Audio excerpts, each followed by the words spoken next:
Ça va, s'il est là? Bonsoir à tous, belle bonsoir à tout le monde, j'espère que vous allez bien. Je suis très heureuse de vous retrouver ce soir, même si un petit jour malade, donc excusez, voilà.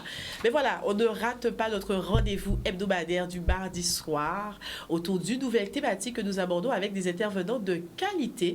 Comme toujours, et ce soir, c'est un sujet sensible que nous allons aborder, mais qu'on nous a dit en off, à pas parce que c'est un sujet sensible qu'il ne faut pas nous parler, il n'y a pas parce qu'elle nous a bouché en nous, quel problème là ou problématique là, qui disparaître. En tout cas, ce soir, nous avons vraiment à nos côtés des intervenants de qualité et j'en suis sûre que cette émission va vous plaire et surtout, vous allez pouvoir puiser des informations clés et des ressources clés. Voilà, ceci est dit. Je salue mes deux chroniqueurs, avant de vous présenter nos invités, nos deux chroniqueurs de ce soir, toujours présents avec nous. Un spécial salut à la Blablateuse ce soir parce que c'est son anniversaire. On va pas nous oublier. C'est ça. Ah ben voilà, c'est l'anniversaire de notre chroniqueuse, la Blablateuse. Même si la pluie tombée, nous en bas. Oui, nous couvrons. On est... Merci. Joyeux anniversaire à la Blablateuse. J'espère que si vous avez écouté nous, tous les monde là, voyez un petit message là, vous voyez les petits cœurs sur les Facebook, aïe vrai Instagram, voyez un bel petit message, parce que vous savez parfois, le jour de notre anniversaire, on se pose beaucoup de questions là. Oui. C'est le moment de recevoir de belles bénédictions, beaucoup d'amour. Alors, joyeux anniversaire à notre chroniqueuse à la Blablateuse. Merci. En plus, elle est ravissante ce soir. Quel dis-tu? Donc voilà, on lui fait de gros bisous. Et merci d'être avec nous pour ton anniversaire parce qu'on t'a pu profiter pour faire d'autres bites. Non, je ne pourrais pas manquer. Enfin, si je manque, c'est qu'il y a vraiment un problème. Mais je tiens à être là avec vous. C'est important ce qu'on fait. Voilà, super. Merci en tout cas de ta présence. Et encore une fois, joyeux anniversaire à la Blablateuse. N'hésitez surtout pas à lui envoyer beaucoup de messages d'amour sur les réseaux sociaux, en particulièrement le Facebook, parce qu'il calisote. Belle bonsoir et Ross, le parolier, qui est également avec nous ce soir, toujours présent. Toujours raide. Dur. C'est important.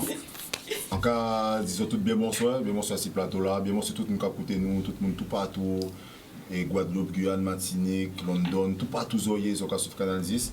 Et bien, pas oublier les gens qui la jouent, les gens qui ferment, pas oublier les frérots qui ferment, qui sont des prisonniers politiques, et pas oublier tous les gens qui ont souffert, et bien, on saluer le pater Romain qui sont tirés de Guadeloupe aussi. Donc, voilà. Mais en tenant un petit message, parce que comme nous avons commencé l'émission, là, il y avait un sujet qui est très délicat. Donc on y a pensé pour toute cette Marguerite, pour toute famille en moins, les Destinval et les Vital. Et sans qu'il y ait les autres là, c'est on voit qu'il y a marqué et qu'il y a en panitant fait bail. C'est pour arrière-grand-mère en moi. Le soleil s'est levé et les oiseaux de chanter comme tous les matins. Les entendre au réveil donne l'impression qu'il n'existe pas de fin, que certaines vies s'éteignent doucement, comme une flamme de bougie qui s'estompe tranquillement.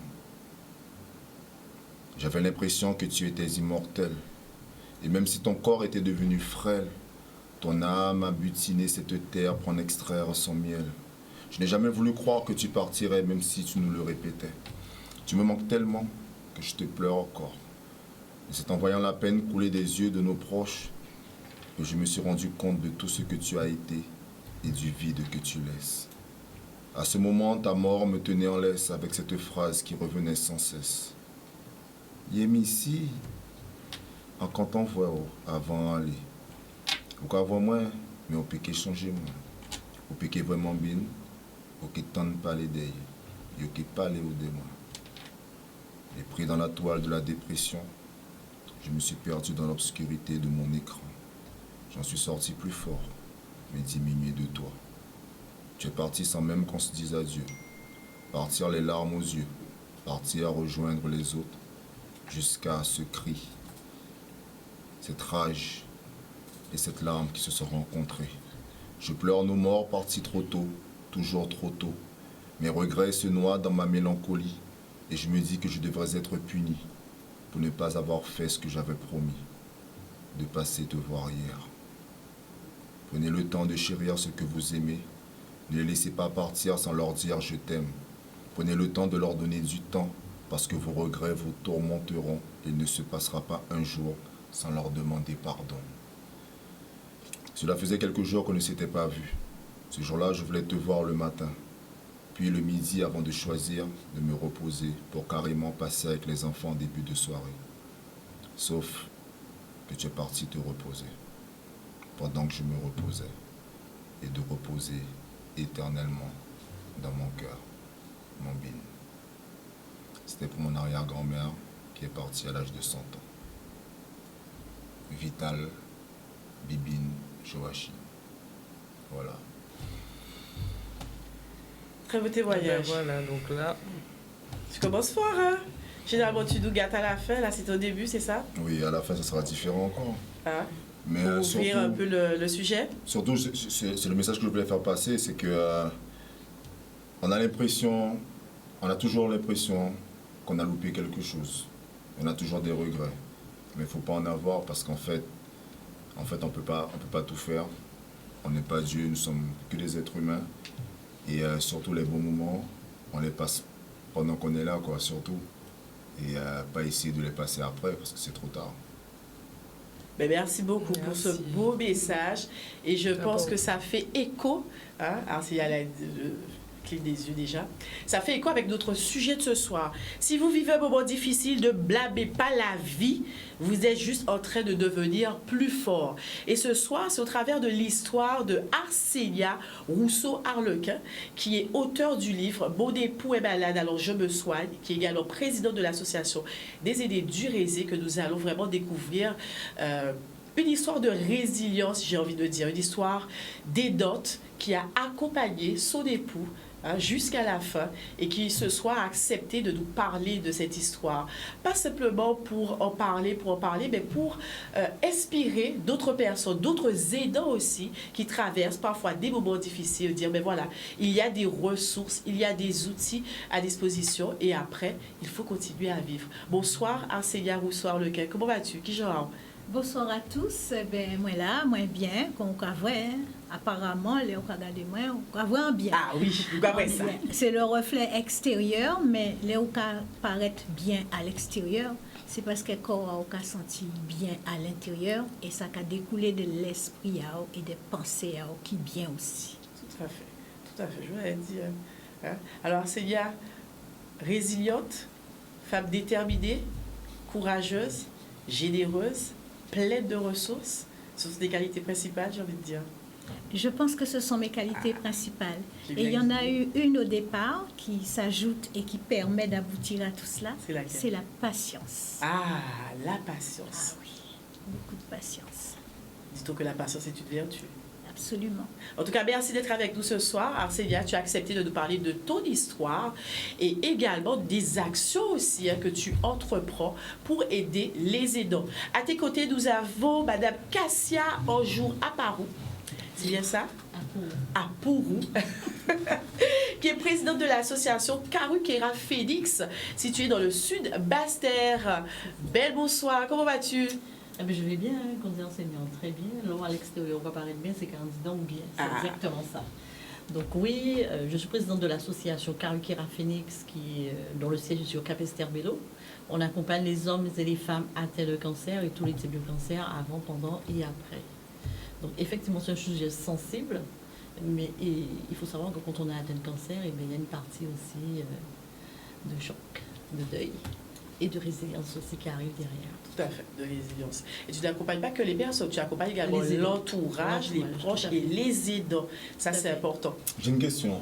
Est-ce que le mot résilience, il est assez puissant pour vraiment expliquer ce qu'on ressent? Et est-ce que quand on est résilient, est-ce qu'on est vraiment dans l'action? Est-ce qu'on n'est pas dans la passivité d'attendre? C'est des questions que je vous pose, attention. Ce sont des questions. Quand on est résilient, quand on est dans la résilience, on n'est pas là à attendre, hein, on est dans l'action. Parce que Ok. quand on arrive à la résilience, c'est-à-dire on a déjà fait un gros travail sur soi et on est dans Exactement. l'action. On n'est pas là à attendre, on est dans l'action. Ok, Tout à d'accord. fait. Oui, bien. Oui, quand on est résilient, on est dans la phase qu'on appelle le deuil blanc instrumental, c'est-à-dire qu'on a enregistré des leçons de vie et on est en disposition de pouvoir transmettre quelque chose, de pouvoir donner quelque chose que l'on va dégager par rapport à la façon dont on va vivre cette période d'après. Dont on a surmonté ces épreuves, c'est bien Voilà. ça. D'accord. C'est bon? Oui, la question, vous avez répondu. J'entends ce que je voulais entendre. Et à nos côtés ce soir, Dr Bénédicte Bayout, qui est consultante en santé et bien-être chez Dr Ed. C'est ça, hein? Oui, c'est ça, Dr. Voilà, bienvenue.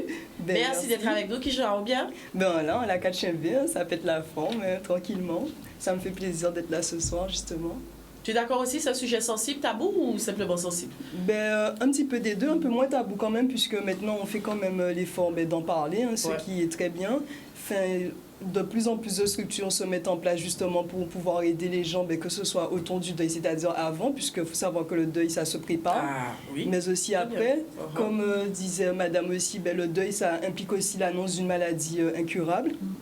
Donc le processus est le même et moi justement j'interviens pour pouvoir aider les gens de façon administrative et aussi médicale à pouvoir faire face à tout ça. Donc justement face à vous, vous avez quelqu'un qui a les compétences et administratives et médicales pour pouvoir vous aider au mieux à prendre en charge cette situation, que ce soit avant, pendant ou après, voire les trois. Parce qu'on n'est pas tout seul et on n'est pas obligé d'être tout seul face à ce processus-là. Ça, c'est sûr. Ok, super. Vous voyez, des intervenants de qualité.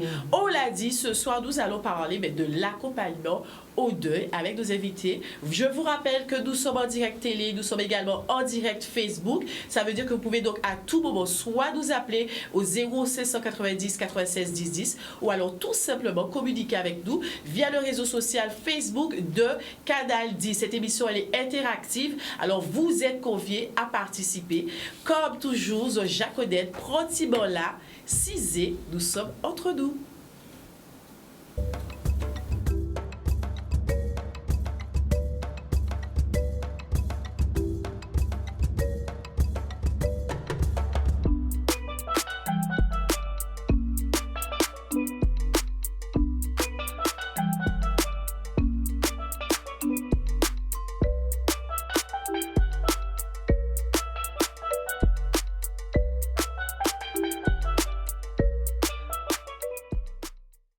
Voilà. Nous revoici parmi ce beau monde sur le plateau. Arcélia Rousseau-Arlequin, Dr Bénédicte Bayout et Madame Cassia Anjour-Apourou. Arcélia, ma première question, on a déjà parlé de résilience, on a parlé également de patience. Ton parcours d'accompagnant, d'aidant auprès de ton époux, comment tu pourrais le décrire? Un parcours pour 100 combattants. Pas un seul, 100. Une période difficile, mais avec une grosse particularité. C'est que par rapport à mon caractère, j'ai tout fait pour que cette période horrible soit vécue dans des meilleures conditions possibles et j'ai donné à chaque instant toute une vie de bonheur. C'est ce que c'est. Je vous ai dit, ce soir, on va avoir vraiment des messages forts, même si on parle de sujets sensibles. Mais on est là pour puiser, comme on dit, des ressources et des outils. Alors, Arcélia, tu l'as dit dans ton livre, monter d'entreprise, c'est combat aux guerriers, mais être aidant auprès de malades et l'accompagner dans ce processus, c'est sans combattants. Arcélia, est-ce que tu peux nous parler de ton histoire, de cette belle rencontre avec ton époux, parce que je sais qu'elle a une particularité. Oui, elle a une grosse particularité. Mon époux et moi, nous sommes nés pratiquement en même temps, au même endroit, à vraiment très peu de choses près. Puis nous nous sommes retrouvés dans la vie en tant qu'adultes.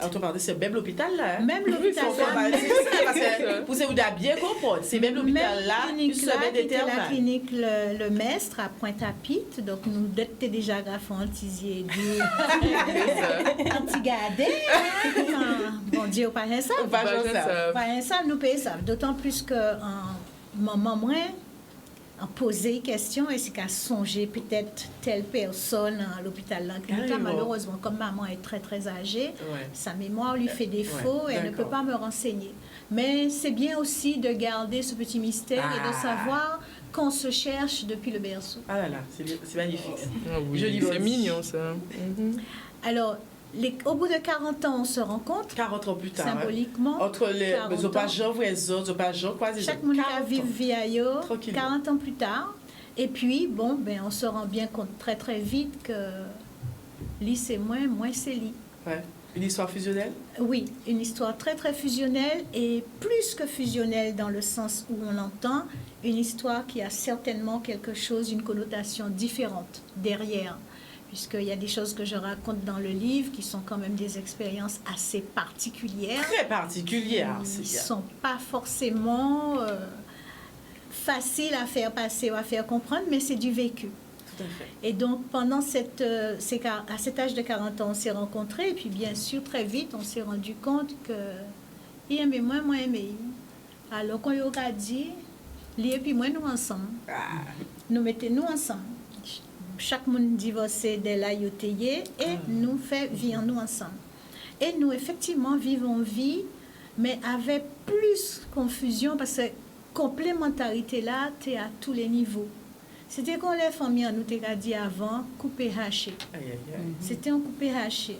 Et en cas, voir certaines partie de vie en nous ou en cas en nous, même au moment des disputes, c'était « Mais chérie, je t'ai déjà dit qu'il ne faut pas que tu fasses comme ça. » Un jour, belle fille, à moi, dit « Mais on va disputer ou pas? » Mais c'est mignon, ça. C'est mignon. Même dans la dispute, on sentait l'amour. Même dans la dispute, on sentait. Donc, il y a, de par cette naissance, probablement, qu'il y a quelque chose qu'on pourra aborder dans d'autres types d'émissions. Tu sais, ici, nous sommes entre nous. On peut se dire. Alors, 40 ans, et à partir de quel moment, justement, la santé de ton époux se dégrade? Alors, on a vécu tranquillement, on était bien. Moi, j'ai eu une retraite, ça fait déjà très longtemps, ça fait pratiquement 12 ans que je suis à la retraite. Et lui, en 2017, aux vacances de la Noël, il prend sa retraite, que nous attendions tant. Donc, tout le monde est heureux, tout le monde est content, chouette, on va pouvoir faire ci, on va pouvoir faire ça. Décembre 2017. Qu'on attend. Décembre 2017. Février 2018, bim, le coup près tombe. Alors on se dit, bon, on a l'info, on en fait quoi? En plus, on avait le même caractère, en sachant que moi, en tant que femme, en tant que polarité féminine, je suis anti-genre voltigeuse, anti-genre volcan, mais que lui, c'est bizarrement le même caractère, mais dans le calme, dans la pondération, dans la réflexion. Il calme et moi, OK? Très vite, on s'est dit, voilà. Eh bien, tu sais quoi? Nous habitons à 3 dans la maison. Maintenant. Tu dis que vous avez vu la maladie comme une entité. Une entité qui nous habite désormais, qui est parmi nous, qui existe, qui est là. Pour l'instant, à ce moment-là, nous ne savons pas encore comment nous allons nous en séparer. Alors, comme je le fais dans le livre, nous allons l'apprivoiser. Nous allons faire ami-ami avec la maladie. Nous allons lui demander qu'est-ce qu'elle est venue chercher, qu'est-ce qu'elle est venue porter, pourquoi elle est là, qu'est-ce qu'elle attend de nous. Nous allons tout faire pour amadouer cette maladie qui a la particularité de s'accompagner parfois de douleurs. Oui. Et donc, nous vivrons cette vie à 3 le plus longtemps que possible. Tant qu'il pouvait se déplacer, mon pagien comprend pourquoi nous sommes cabaqués au bord tout bateau. Mais il faut nous prendre bateau là vite avant trop tâter mariner. Donc, on participait à toutes les invitations, partout où on nous invitait. Et je fais sourire les gens quand j'écris dans mon livre. Nous allions dans des dîners dansants. Nous prenions le dîner, mais nous ne pouvions pas rester jusqu'au dansant. Parce qu'entre-temps, la situation se dégradait. Oui. Mais on sortait quand même. Beaucoup de gens auraient dit, et ça c'est un message pour ceux qui sont dans le contexte par rapport à ce que tu expliquais tout à l'heure, beaucoup de gens auraient dit, mais nous ne pouvons même pas danser, quand nous pouvons dépenser l'argent, nous payer, aller, prendre manger là, vrai monde, 6 ans à l'étape, mettez belle linge à lit, mettre belle costume, et les a fait la mêlée, ils ont fait un petit danser discret qui a allé vers la porte de la sortie. Et on va partir tranquillement. Alors, comme des gens qui te disent, ouais, Yo en pas pays, caille. une soirée, après là, Exactement. ça, alors, qu'un pays, ni radio, on pas sorti, passant pas à manger. Ou peut sortir, même si sont purés ou valés. Ou peut sortir. Tant que la vie est là, il faut la vivre, cette vie-là. Parce qu'après, quand on ne l'a plus, on ne l'a plus. On l'a vu. Alors vivons-la et vivez-la, mes amis, tant que vous pouvez la vivre. Et c'est ce que nous avons fait. Donc on est beaucoup sortis, on a beaucoup participé à des tas de bons moments. Je racontais tout à l'heure que l'émission The Voice à la télévision, que j'aimais beaucoup, c'était un spectacle chaque samedi soir chez moi. Nous bien habillés. C'est un petit Et nous avons rituel. fait cocktail avec cette tisane là, 3 tasses, bois d'Inde et gros thym.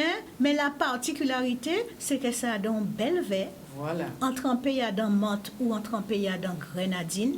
On mettait si quand les rebola là, on mettait vers là à l'envers. On mettait un petit pipette dedans et là, regardez, nous avons cocktailisé. Aïe, aïe, aïe. Voilà. Et pourtant, nous à 3. Et pourtant, nous à 3. Donc, on a vécu comme ça avec des tas de moments merveilleux. Et par exemple, pour revenir sur The Voice, le samedi soir, mais nous étions bien habillés. Accrochez-vous, même si toute linge là était complètement découpée en dos, parce qu'il n'y a pas de moyen habillé. Donc, on a découpé toute linge là en dos. Là encore, voyons message. Ouais. Pas essayer de réfléchir, mais son belle chemise en C'est pépa. ça. Oui, couper belle chemise aïe, en dos aïe, et fourrer belle chemise aïe, Si. en lait aïe. C'est taille et lait qui partit, paye parti éveil. Il Donc, est pas parti. ni affaire, ouais, on l'a déjà pris là, ça, couper et profiter d'elle, pendant qu'on peut profiter d'elle. Alors, ce que j'ai beaucoup aimé, Arsénie, avec ton livre, et tu le dis là, c'est qu'il y a vraiment des petites astuces concrètes. Hein, tu parles vraiment avec un franc-parler. Pour les boutiques à ben, ils paient ça comme un électrochoc. Se dit, bon, ben voilà, peut-être que j'hésitais à faire ça, peut-être que je ne pensais pas à ça. Mais voilà, tu donnes des pistes, tu donnes des actions très, très, très, très concrètes. Ça, on le retrouve dans ton livre. Tu avais à cœur d'apporter ces éléments que tu as vécu, comme tu disais, et les transmettre aux autres. Oui, absolument, d'autant plus que j'ai un très très bon souvenir de la collaboration avec toutes les personnes qui m'ont aidé, que je remercie, mais aussi particulièrement avec le service HAD, qui chaque fois me disait, mais Madame Arlequin, comment vous faites? Comment vous faites? Quand je leur disais, mais on va faire comme ci, on va faire comme ça, ils disaient, mais on n'y a jamais pensé. Des choses simples, par exemple, pour rentrer dans du concret, vous avez quelqu'un qui a des difficultés à se déplacer. Eh bien, vous pouvez prévoir sur le fauteuil roulant un grand drap de bain que vous positionnez, et quand la personne, on a fini de la doucher tant bien que mal, même si elle est douchée en position assise, on lui fait faire juste le petit effort de sortir de la chaise de douche qui est mouillée pour passer sur le fauteuil roulant. Qui a déjà ce grand et ce magnifique drap de bain, mettez le prix dedans, achetez quelque chose qui éponge bien, et du coup, dès que la personne s'assied, Boum. tout le dos est déjà essuyé automatiquement, les cuisses à l'arrière sont déjà essuyées, les mollets sont déjà essuyés, et puis ma foi, vous pouvez passer des doigts, vous pouvez vos petits épaules là, vous pouvez profiter pour faire un petit câlin pendant là. Hein?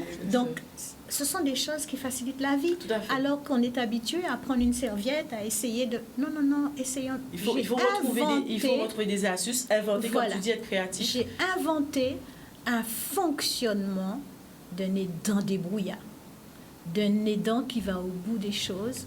Et c'est pour cela que j'ai ressenti cette envie de donner à travers ce livre que j'ai eu vraiment du mal à sortir. Hein. J'ai eu du mal à le sortir, ce livre. Ce n'est pas évident ici, mais j'ai réussi à mettre en circulation ce livre avec toutes les Vous n'avez astuces. pas tapé à la bonne porte. Pardon? Vous n'avez pas tapé à la bonne porte. Mais je prendrai l'adresse pour la prochaine fois. Ne vous inquiétez pas, à la fin de l'émission, je vous donnerai un numéro de téléphone. Pour mon deuxième livre. Ok. Tout à fait. Enregistré. Une bonne connexion. Voilà. Donc, oui, une bonne connexion. Donc, voilà des tas de choses que j'ai mises en place pour aider justement Au la quotidien personne. et Oui, c'est accompagner. du quotidien. Du quotidien. Alors, comment on peut définir l'aidant? Est-ce qu'il y a un statut pour la personne qui aide et qui accompagne au quotidien? Est-ce que vous... Peut-être Mme Cassia? Est-ce qu'il y a un statut? Il n'y a pas un statut d'aidant, en fait. C'est vraiment un statut d'aidant. Il n'y a pas d'autre chose. Hein. Donc, cette personne, on lui donne des astuces, comme elle vient si bien de le dire. Quand les aidants viennent nous poser des questions à l'association, en général, on leur donne des astuces, on essaie de mettre en place avec eux des ateliers pour les aider à accompagner la personne qui est malade. Administrativement, on les dirige vers des personnes qui sont habilitées à les aider, ou des fois, on prend le relais aussi avec eux, à côté d'eux. Mais il n'y a pas de statut propre à part les aidants. Oui, c'est bien. Oui, donc il y a quand même une loi aussi qui est sortie pour aider et soutenir les aidants et leur permettre d'avoir accès à tout ce qui existe en leur faveur. N'hésitez pas, ne serait-ce que pour ceux qui peuvent ou qui s'adresseront à leurs enfants, de regarder sur Internet l'Association française des aidants. Il y a vraiment beaucoup de choses qui peuvent être faites pour les aidants et malheureusement, les gens ne savent pas. Oui, c'est ça. Et c'est là que je me suis positionnée, apporter aux gens cette information, apporter aux gens des explications de ce qui peut se faire. Par exemple, vous entendez des gens dire j'aimerais bien garder maman, mais je dois travailler.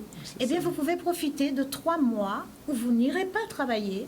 Vous pourrez garder votre maman, vous ferez vos dossiers, vous ferez des démarches pour ne pas perdre l'intégralité de votre salaire. Voilà, Cela c'est ce que je existe. dis, par rapport à ce C'est qu'il y a un prévu. statut qui donne peut-être des droits à ces aidants, parce que là, on parle du cheminement, du processus qui peut être long, mais derrière, on a besoin aussi peut-être d'avoir une aide. C'est pas bien régulé ces statuts, puisqu'on ne les retrouve pas. On ne les retrouve pas dans les hôpitaux, on ne les retrouve pas dans les instances. Il faut vraiment aller les chercher, en fait. Il faut aller sur Internet, il faut vraiment aller chercher. Mais nous là pour ça, justement. Le droit des aidants. Nous là pour ça. Donc, rappelle le site Internet, tu disais... On va décortiquer le droit des aidants. Oui. Le droit des aidants. Donc, savoir que, par exemple aussi, un aidant peut demander à ses collègues, vous avez 5 collègues, vous demandez à chaque collègue un jour de ses propres congés. Vous collez ça à un week-end prolongé. Et vous pouvez avoir plus d'une semaine à on profiter. demande aux collègues, on est d'accord? Oui, les collègues, il faut que ce soit les collègues... Ça existe. Mais des collègues qui donnent des jours de congé? Voilà. Ils peuvent faire un don. Ça existe. La loi prévoit cela. Ils aiment bien les collègues. La loi prévoit cela. Oui, il faut que les collègues Et le congé d'aidant, il peut durer 3 mois renouvelables. D'accord. Ok. Vous voyez, il y a des choses... Hein. Mais justement, par rapport au Bénédicte. statut d'aidant, juridiquement parlant, et surtout au niveau de la loi française, il y a des aides qui sont proposées aux aidants, puisque au final, l'aidant, il a quand même le rôle d'une auxiliaire de vie ou d'une aide à domicile. Donc, il y a des allocations, des choses qui sont versées aux aidants pour pouvoir justement, parce que c'est aussi considéré comme un métier, pour pouvoir aussi les aider à prendre en charge les personnes qu'ils accompagnent. Le statut d'aidant, c'est pas forcément quelqu'un de proche de la famille, comme pour enseignant ou c'est son mari. On peut aussi être aidant pour quelqu'un, le voisin, etc. et bénéficier aussi de certaines aides, d'un certain accompagnement.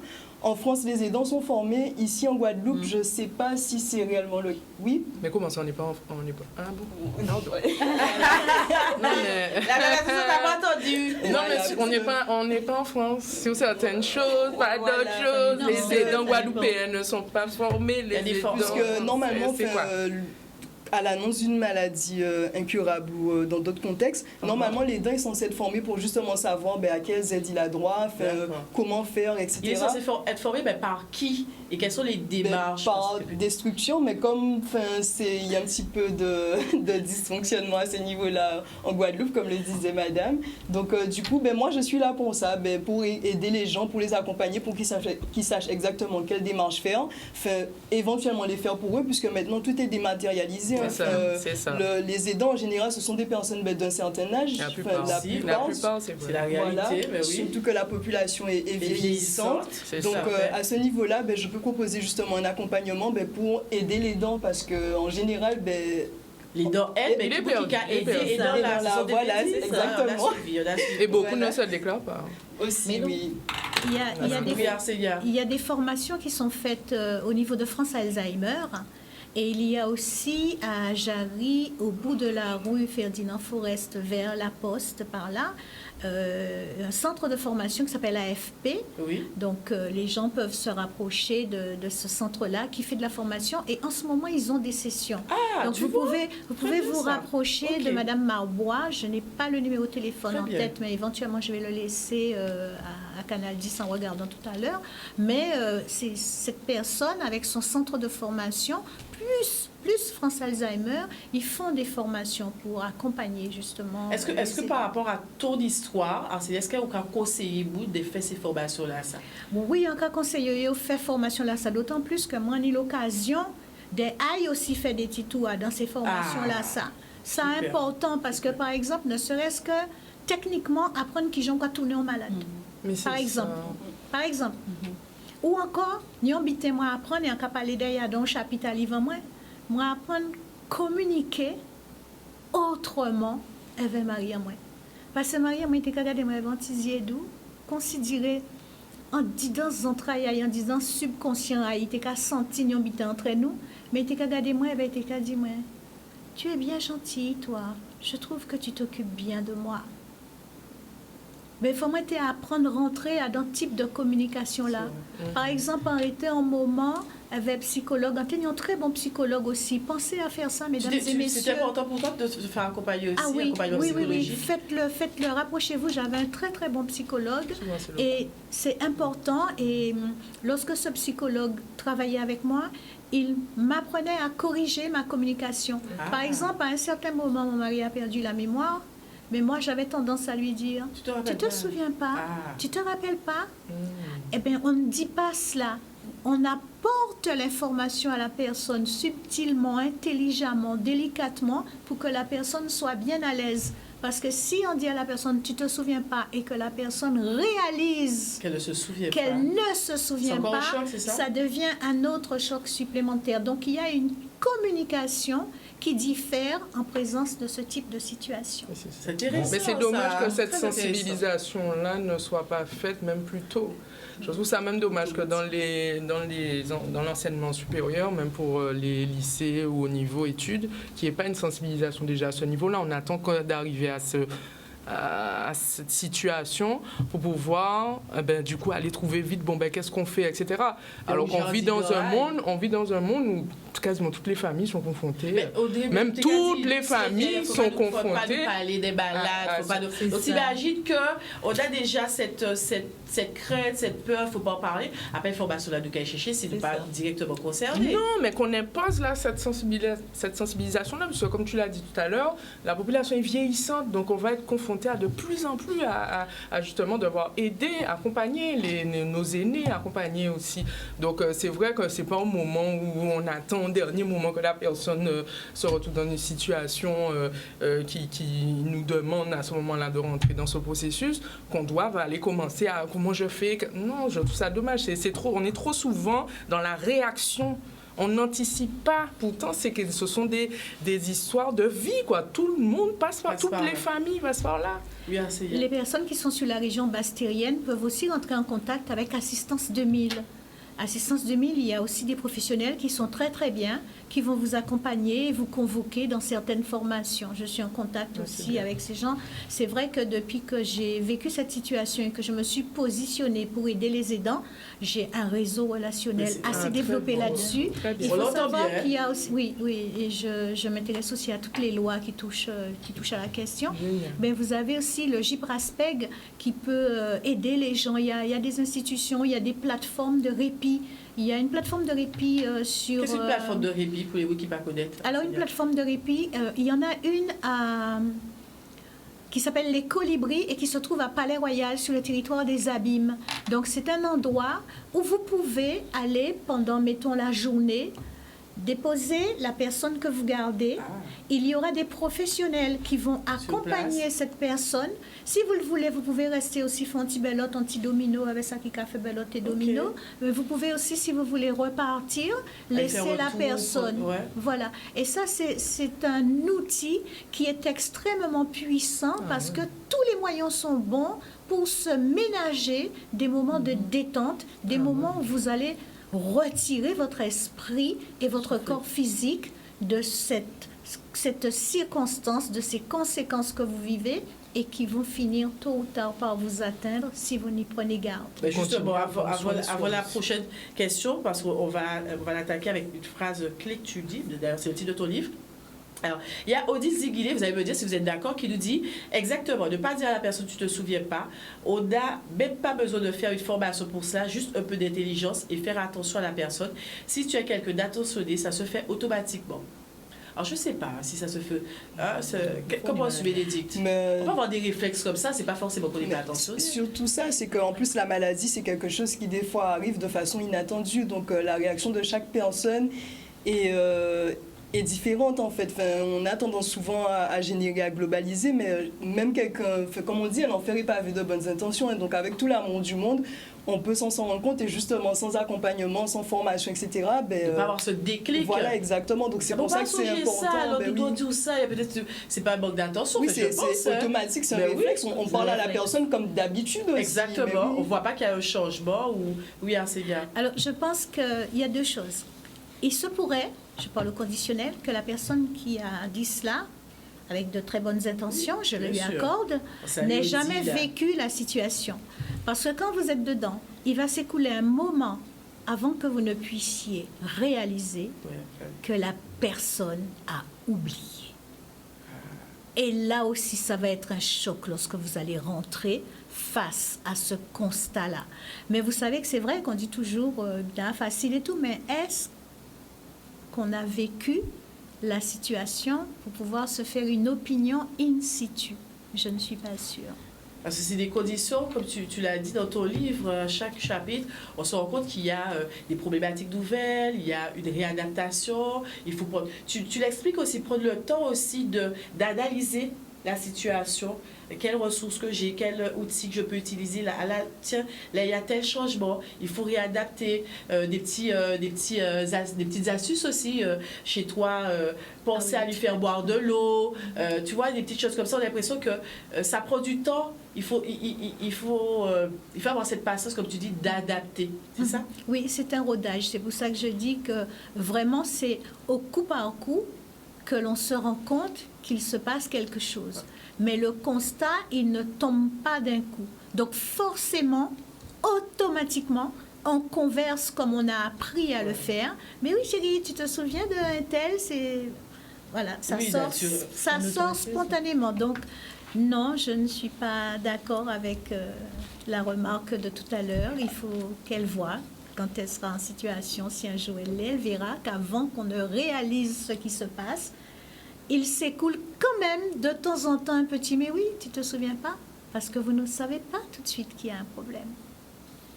Oui, c'est ça, le diagnostic. Luc dit, voilà, il faut la vivre pour se faire une idée. Donc, chaque Absolument. situation est différente. Bénédicte, tu souhaites ajouter quelque chose? Même en sachant qu'il y a un problème, il y a aussi le temps pour l'accepter, le problème. Et vous changez son discours Mais aussi. oui, c'est ça, parce qu'il faut déjà, soit, on en parlait, quand Arsenia disait que dans la maladie, ils sont à 3, mais à 3, ça veut dire que les dents aussi, même s'il est en bonne santé, il est en quelque sorte même malade aussi, puisqu'il doit gérer lui et le malade qui est autour, et ça peut avoir un certain impact sur lui, donc sur son mental, sur sa psychologie, sur sa façon de penser, d'agir.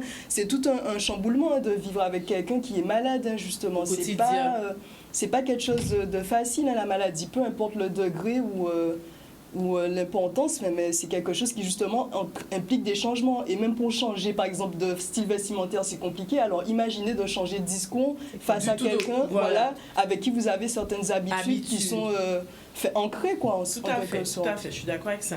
Justement, ça te permet de rebondir. Ça revient, hein, on l'a dit une fois, on prend soin du malade, on s'occupe du malade, mais il faut aussi s'occuper de soi. Tu l'as dit, Bénédicte, Arcélia, tu l'as dit, même le titre de ton livre, « Mon époux est malade, alors je me soigne ». Pourquoi tu as voulu mettre l'accent sur ça, le « je me soigne » ? Alors, c'est une anecdote avec maman, car en fait, à une époque, j'avais mon mari et aussi maman très âgée. Maman, je ne sais pas si elle est en train de me regarder. Coucou maman, si elle est devant la télé.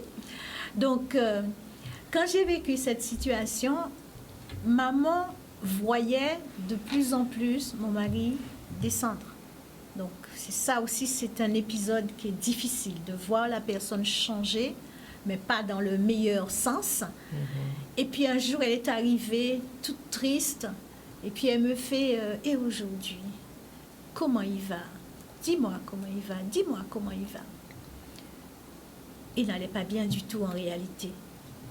Mais je sentais comme si à la manière dont maman me posait la question, c'était comme si elle-même sentait aussi quelque chose. Et ce jour-là, j'ai décidé de ne pas tricher.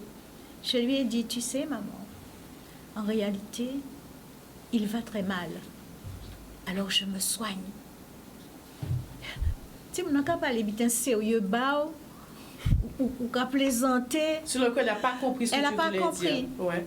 Elle n'a pas compris. Alors je suis revenue, je lui ai dit, oui maman, comme il va de plus en plus mal, il faut que je me prépare. Parce que ce qui m'attend va être difficile, ça va être lourd. Donc, c'est ainsi que j'ai entrepris, quand j'ai senti que les affaires sont bien installées là sur moi, j'ai entrepris de me préparer, de me conditionner à tous les niveaux, sur tous les plans, et à partir de cet instant, pour être en mesure de lui dire, comme j'ai mis dans mon livre, d'enfiler mes gants de boxe et de dire à la maladie, mi-moi, emparer. Je pense que c'est une chance quand même de vivre cette étape-là. Non, c'est une chance de vivre cette étape-là parce que moi j'ai été dans le cas contraire avec ma mère qui est morte en 2001 d'un cancer généralisé. Et en fait, elle a voulu, c'est un de ses souhaits, elle voulait nous écarter de ça. Donc du coup, moi, j'ai pas connu justement cette période de préparation. C'est-à-dire, elle faisait en sorte de se montrer ses meilleurs, entre guillemets, auspices. On n'a pas accompagné ma soeur et moi justement dans toutes les étapes. Et j'avoue que jusqu'à présent, je le vis très mal. Très, très mal. C'est le choix qu'elle a fait. Elle voulait le conserver, justement, sachant oui, mais justement, le fait de pouvoir, comme elle disait, se soigner avec le temps, comme tu sais qu'il y a une période et qu'au fur et à mesure, tu te soignes en même temps. Je pense que c'est vraiment une bénédiction de pouvoir faire ça.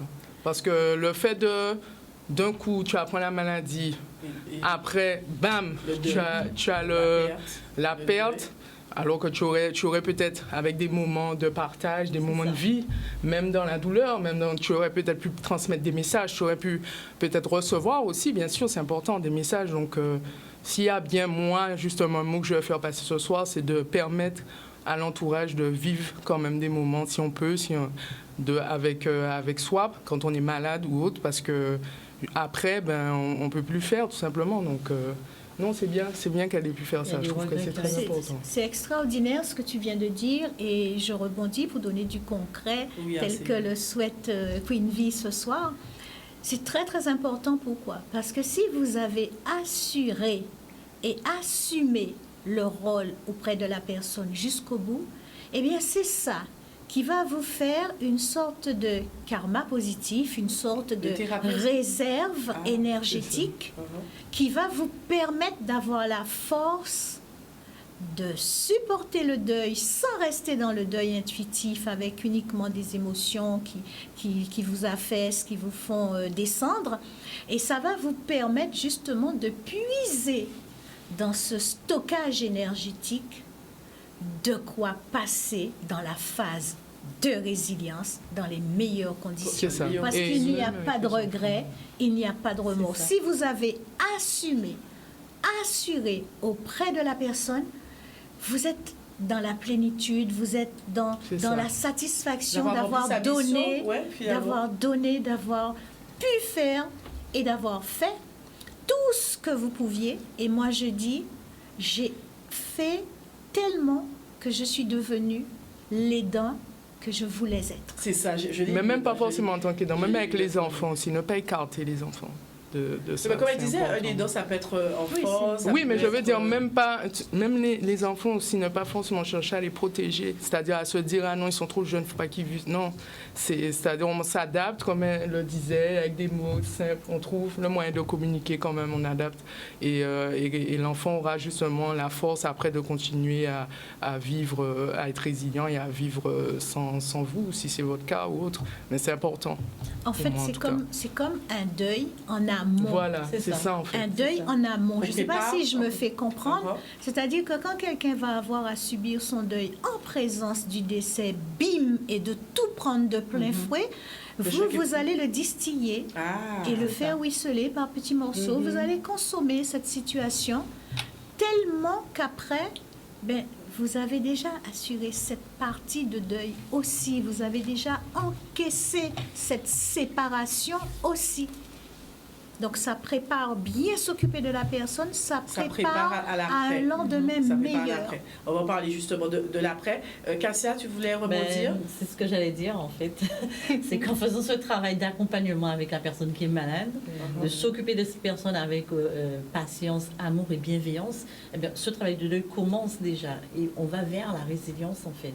Et c'est important que les aidants soient présents auprès des personnes malades. Et je suis entièrement d'accord avec toi puisque éloigner les enfants, éloigner la famille parce qu'on est malade, on ne veut pas qu'on sache, on ne veut pas les faire souffrir, ça ne les aide pas. Parce que déjà, ils savent que vous êtes malade, mais en fait, ils ne sont pas présents pour vous témoigner leur amour, pour vous aider. Et c'est beaucoup plus difficile après. Quand ça arrive, en fait. Il y a Marie-Lou qui nous dit ça, la Blablato, j'ai vécu la même chose que toi concernant ma mère il y a 1 an et demi. Elle est partie ainsi de coup, même vécu que toi, et j'en ai toujours les séquelles, une souffrance douloureuse, car elle ne nous a pas laissé voir qu'elle était malade. Elle est décédée de la même maladie que ta mère. Beaucoup de malades préfèrent justement peut-être écarter, s'isoler, etc. Et c'est pas forcément bien vécu par la famille. D'où là aussi pour nous parler de ça. Oui, Bénédicte. Mais justement, je voulais rajouter quelque chose par rapport à ce que vous avez dit, c'est que pour que justement ça puisse aider, il faut être dans l'acceptation. La résilience, c'est synonyme d'acceptation. Et en fait, pour le dire en créole, ou si ou sur d'un bitin, c'est qu'au cas mais au pas certain fait. C'est-à-dire qu'à partir du moment où on est sur Terre, il y a un parcours inévitable, c'est la mort. La maladie aussi peut être quelque chose qui justement s'ajoute à ce parcours-là. Et que ce soit pour nous-mêmes ou par rapport aux autres, en ayant justement cette démarche-là et cette conscience-là de se dire que oui, la vie peut être belle, ça c'est pas un souci, mais que ce sont des choses qui peuvent arriver. Rester réaliste, hein, c'est ça. Voilà, c'est ça, exactement. Et même au niveau médical, hein, il y a ce qu'on appelle les directives anticipées. Ça veut dire quelque chose que quelqu'un, des documents que quelqu'un peut donner, remplir, etc., parler à l'oral pour dire quelles sont ses dernières volontés ou bien même quel est le processus, le protocole de soins auquel on veut faire appel justement. Et ça aide aussi la famille. Ça, c'est important, ça qu'a dit la Bénédicte. Pas cacher, bité. Enfin, bien, nous devons bien cacher, nous devons mettre papier, par-ci, pas ça de la papier, il y a bout de la machine. Il faut démonter toute case pour trouver. C'est culturel. C'est culturel, oui, c'est ça. Mais ça peut changer. Mais ça peut changer. Là, ça change. Il faut que ça change. Mais maintenant, c'est que là, on a des gens qui paient, ils vont vivre dans la pérosité, pas d'abord, ils vont vivre dans la pérosité, parce que quand on te vend du bonheur tout le temps, à longueur de temps, tu as peur de souffrir. Et on vit dans une bulle. C'est la Matrix. Et on nous fait croire que tout va bien alors qu'il n'y a rien qui va. Donc forcément, tu ne te prépares pas parce que pour toi, il ne va jamais avoir de problème. Et on voit ça, parce que ce problème-là, il est vraiment grave. Il va au-delà même du sentiment, au-delà de la douleur elle-même, parce que ici, il y a beaucoup de divisions. Ça veut dire qu'on n'a pas l'habitude, en tout cas, surtout chez les Africains, d'anticiper, se préparer, de dire qu'on laisse quelque chose pour anticiper la mort. Ah, ça y est, je n'ai que joindre. Ah, moi, vous me portez une santé. Et quand tu parles comme ça, ça va beau, ça. Tu vas mourir tout seul. Ça va beau, ça va. Et des fois, et souvent, mais en fait, on ne peut pas en vouloir à tous nos aînés, tous ces gens-là, parce que ils ont du mal à montrer qu'ils aiment. Et des fois, c'est leur façon de montrer qu'ils aiment, de rien te dire. Mais bon, comme tu as dit. Forme de protection. Ouais, mais le on ne peut pas cacher ça. Et ça rajoute de la souffrance. Ça rajoute de la souffrance. C'est tout le temps ça. Déjà que les processus de succession sont très longs. Alors, en fait, la question que j'aurais aimé que les gens qui meurent, qui ont une maladie, qui partent, les gens qui ont le temps de pouvoir, parce que tout le monde n'a pas le temps de dire au revoir. Tout le monde n'a pas le temps. C'est ça. Alors quand tu as ce temps-là, il faut te poser la question, est-ce que si tu étais à la place de l'autre et que tu avais affaire à un de tes enfants qui était malade, est-ce que tu aurais voulu passer plus de temps avec lui, avec elle, ou bien est-ce qu'elle t'avait qu'elle est morte tout de suite? Parce que c'est la réalité. C'est trop important de passer un instant avec quelqu'un qu'on aime. Même si on ne parle pas, même si on ne dit rien, ou juste là, ouais. Tu vois, là, on parle de deuil. Donc, je vois beaucoup de love pour toute ma famille. Bon, aujourd'hui, on ne peut pas accueillir la mort parce que je n'aime pas appeler la mort. Je pense que chaque instant doit être vécu intensément. Et je sais qu'on va souffrir. Parce qu'on ne peut pas empêcher ce qui doit arriver. Et toute chose qui commence a une fin. Et on peut débattre de beaucoup de choses, de métaphysique, de plein de choses, sur le mystique, le spirituel, sur la vie après la mort, plein de choses. Mais la réalité, c'est qu'elle va partir par ouvrir encore. Alors, lève-nous là, nous, si la terre, il faut nous essayer de passer, même si ça fait de la peine. À un moment donné, je crois qu'on aime les gens tellement, on ne pleure pas quand j'écoute. Et Arsenia,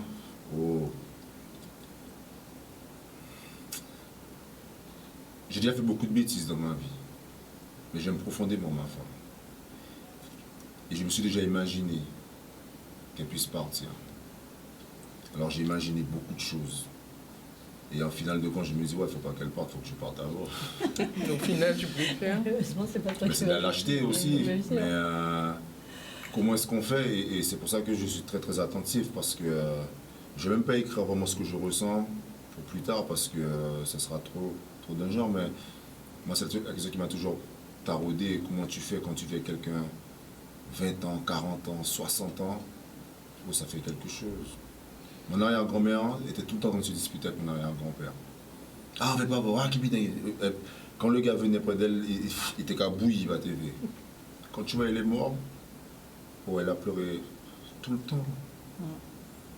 Elle a réclamé, elle a demandé à partir pour aller le rejoindre. Tu vois, c'est parce qu'il y a des habitudes, il y a tout ça. C'était leur langage d'amour. Même on avait l'impression que c'était babier, mais ça n'a pas été babier pour eux, en tout cas. Oui, Arsélia. Oui, je disais par rapport à ce qu'il vient d'expliquer et de ressentir, parce qu'on a bien vu qu'il se passait quelque chose. Tout à fait. Il y a les auditions au chat aussi, beaucoup d'émotions sur ce. C'est l'importance de ce type d'émission. Il y a même peut-être intérêt à mettre en place quelque chose avec, je ne dirais pas essentiellement pédagogique, mais quelque chose avec une connotation pédagogique. Parce que tu parlais de la matrice tout à l'heure. Effectivement, il est important que les gens apprennent petit à petit à remodeler la matrice, à reconditionner cette enveloppe, à changer, à modifier le regard. Je regarde Octobre Bleu qui est passé en 2022. Le thème, c'était « Changeons le regard sur nos aînés, changeons le regard sur les aidants, changeons le regard et l'approche au sujet de la mort et au sujet... » Essayons de ne... Peut-être même, quand je parlais de pédagogie, peut-être même que nous pourrions éventuellement chercher à nous habituer à ne pas l'appeler la mort, mais à l'appeler la fin de vie. Ça change tout. Ce n'est plus la même chose. Aussi, tout à fait. Ce n'est plus la même chose. Et c'est du conditionnement psychologique, c'est de la préparation mentale. Tout à fait. Tu dis, même dans ton livre, comment le mental aussi est très important. Alors, nous allons, avant la pub, passer sur le chat rapidement. Il y a Casqueur qui nous dit, dans la maladie, il faut savoir s'entourer de personnes positives. La note du diagnostic ne veut pas dire forcément la fin de vie, la mort. On va en reparler tout à l'heure, deuxième partie, avec ce que, les éléments que tu as mis en place, et notamment ça, quand elle parle de pensée positive, d'action aussi positive. Ida Javier qui nous dit, excuse-moi si je me prononce mal, qui nous dit, je suis en train de vivre une situation avec mon mari suite à un arrêt cardiaque. Il est devenu très susceptible. C'est le changement aussi des personnes que l'on accompagne. Tu nous diras, Arsélia, si ça te parle, et comment peut-être aussi lui donner un conseil, comment elle pourrait avoir cette approche, parler de la communication. Les mots d'Audi nous dit Ebri Tito Kei. Vous avez des noms bizarres sur Facebook. Les mots d'Audi deviennent des mots MAUX dans nos corps. Et nous vivons en se disant la vérité, en laissant à l'autre le choix de nous accompagner ou non, parce qu'on a le choix, on va revenir aussi en cas de maladie. Nous n'avons pas choisi d'être là et un jour, nous partirons. Marie-Lou qui nous dit beaucoup d'émotions sur le plateau. Et bien pour moi aussi, ça remonte des souvenirs en moi. Sûrement que ces souvenirs-là, ça faut y remonter. Des cellules psychologiques doivent être mises en place de plus en plus, car en Guadeloupe, beaucoup de traumatisme. Voilà. Alors, mesdames, ça va jusque-là? Vous avez vu paroles, qu'il y avait des paroles, etc. On arrive déjà à la deuxième partie de l'émission. Nous allons avoir cette courte page de publicité. On se retrouve dans un court instant. Restez connectés, c'est le moment de partager. Si vous avez autour de vous, nous toujours dit, nous toujours dit autour de nous, au bout qui peut sentir concerné, au bout qui peut récupérer les messages là, ça peut faire du bien. Ok, donc partagez un max. Qu'on dit Eros, moi je ne vais pas le dire parce que je n'ai pas le droit. Si c'était on, Si c'est en Borno, ils ont débordagé, ils ont fait tourner. Alors là, ça nous a dit là, c'est un butin qui est réel, un butin qui est vrai, un butin qui concerne nous. Alors fait tourner. Fait tourner. Tourner. Voilà. Ah bah ouais, qui dit partagez. On a des messages très forts. On a cette belle opportunité d'avoir vraiment 3 dames exceptionnelles. Arcelia qui nous livre à chien ouvert son témoignage, ses astuces, sa résilience. Et en deuxième partie d'émission, elle va nous parler de ce qu'elle a vraiment mis en place concrètement, les médecines alternatives, pourquoi pas, la pensée positive, les petites astuces. Docteur Bénédicte va nous donner aussi, mais pourquoi, qu'est-ce que le deuil, parce qu'on va parler de l'après aussi, les démarches à mettre en place, l'accompagnement qu'elle met en place, et Cassia va nous expliquer ce qu'elle fait aussi de son association pour aider les bouts de malades, mais aussi l'entourage là, parce que Jean-Claude nous là pour nous parler aussi des entourages là. C'est parti pour la page de pub et on se retrouve dans un court instant. Ça y est, nous revoici avec une nouvelle thématique de l'accompagnement au deuil. Je vous rappelle, nous avons des intervenantes de qualité. J'aime à le rappeler parce que c'est la vérité. Madame Arcelia Rousseau-Arlequin, qui est auteur du livre « Mon époux est malade, alors je me soigne », et également présidente de l'association des aînés du Rézé, qui est avec nous et qui, en cette première partie d'émission, nous a bien raconté, livré, partagé son histoire, sa résilience, son accompagnement auprès de son époux. Nous avons également Madame Cassia Anjour Apourou, qui est présidente de l'association Karukea Félix, qui est vraiment dans l'accompagnement avant, pendant et après la maladie, aussi bien pour les malades, mais également pour l'entourage, les proches et surtout les aidants, parce que Jordan nous a parlé essentiellement de ça, en mettant en place des ateliers, des accompagnements psychologiques. Nous allons revenir en deuxième partie d'émission. Et avec nous également le docteur Bénédicte Bayout, qui est consultant santé et bien-être et qui a cette double casquette et qui casquette médicale et la partie administrative juridique, voilà, et qui peut vous accompagner dans ce processus. Je vous rappelle que nous sommes en direct télé, nous sommes également en direct Facebook. Merci à toutes les personnes qui restent fidèles au rendez-vous. Merci à toutes les personnes qui participent, qui envoient témoignages, avis, commentaires. On prend le temps de vous lire, alors n'hésitez surtout pas. Le standard reste allumé, 0690 96 10 10. Nous sommes ensemble jusqu'à 22h10, 15, 20. Enfin, voilà, on va voir. Voilà, en tout cas, un plaisir d'être avec vous. C'est un sujet sensible, mais c'est un sujet qu'il faut aborder et je suis ravie de l'aborder parce qu'il y a des messages forts. Arcelia, on le disait, cette période d'accompagnement, il est important pour que les dents se fassent également soigner. Tu le dis dans ton livre, encore une fois, c'est un livre que vous devriez avoir. Mon époux est malade, alors je me soigne. Mon rôle des dents de Arcelia Rousseau-Arlequin, Véron Édition, rempli de messages forts, de ressources et d'outils, tout simplement. Tu parles à un moment de ces techniques, de ces médecines alternatives. Tu le dis, la médecine traditionnelle est importante, mais il faut aussi parfois ouvrir son champ, ses horizons, aller regarder ce qui se fait ailleurs, et puis beaucoup de spiritualité. Je ne sais pas comment est-ce que ce serait le mot que tu emploierais? Je te laisse nous en dire plus. Oui, on peut employer le mot spiritualité, mais on va mettre aussi à côté fonctionner en harmonie avec les lois de l'univers et avec les 4 éléments. Nous avons la chance, par exemple, en Guadeloupe, de pouvoir profiter des bienfaits du soleil. L'énergie vitale provient du soleil. Donc déjà, rien qu'en absorbant un petit peu de vitamine D directement plutôt que via une piqûre, vous vous faites déjà beaucoup de bien avec le soleil. L'eau de mer. Alors, entre parenthèses, son dit là, si vous avez peut-être qu'à penser que c'est des timides, c'est très important. Ce sont des choses que l'on peut oublier lorsqu'on est face à la maladie, on s'enferme chez soi, dans la maison, etc. Coûtez bien. Donc, soleil. Je faisais emmener de l'eau de mer chez moi pour baigner mon mari. Je faisais chaque monde qui était chaque monde qui vient dans la radio, passant la mer, porter de l'eau dans la mer. Donc, il était couché malade. En perte d'autonomie, mais il était qu'à prendre ben de mer à la maison. Pourquoi l'eau de mer, Arcelia? Pourquoi l'eau de mer? Parce que justement, il y a l'iode qui est contenu dans l'eau de mer qui va être de grands bienfaits. Vous savez que, par exemple, nous avons des gens chez nous qui partent faire des cures thermales en France. Mais nous pas besoin d'aller en France. Enfin, bon Dieu. Arcelia! Cure thermale en nous. Nous sommes là entre nous, Arcelia. Cure thermale en nous, tout près nous. Nous sommes juste à veiller qu'elle n'y ait pas clôturé tout pour nous pas profiter d'elle encore. Son message, vous voyez, ça. Je vous ai dit ce soir, nous on dit les choses. Ça qui veut écouter. Bon, when beauté là. Mais assez à fait nous. Attends, ouais, mais en tout petit. Allez. Et en d'accord avec pas d'avoir déjà si mon a même en bas la carte comme ça quand nous venir chercher c'est donner tout bidin. Et au pas ça au dit là parce qu'il y a l'eau qui savent ça et on va venir accaparer. Il pas accaparer bidin juste pour bien pour une richesse hein. C'est parce que ça bien qui bien ça qu'a fait avant que vous-même vous savez parce qu'en général vous toujours aimer ça qu'a sorti de l'autre côté là qui ça qui t'a. Alors, de l'eau l'en met là, et pour rester si de l'eau, nous pouvons parler aussi de l'eau à Sofaya. Oui. Souvent, tu l'as détonné pour prendre des petits bains, et tu le disais peu, même au moment où il était dans sa phase physique la plus critique, tu n'en avais rien à faire de sa moute et qu'il dit. De Camédé. On a songé, par exemple, un épisode assez spécial, c'était l'Antécaméné, il y a Ravine Chaude.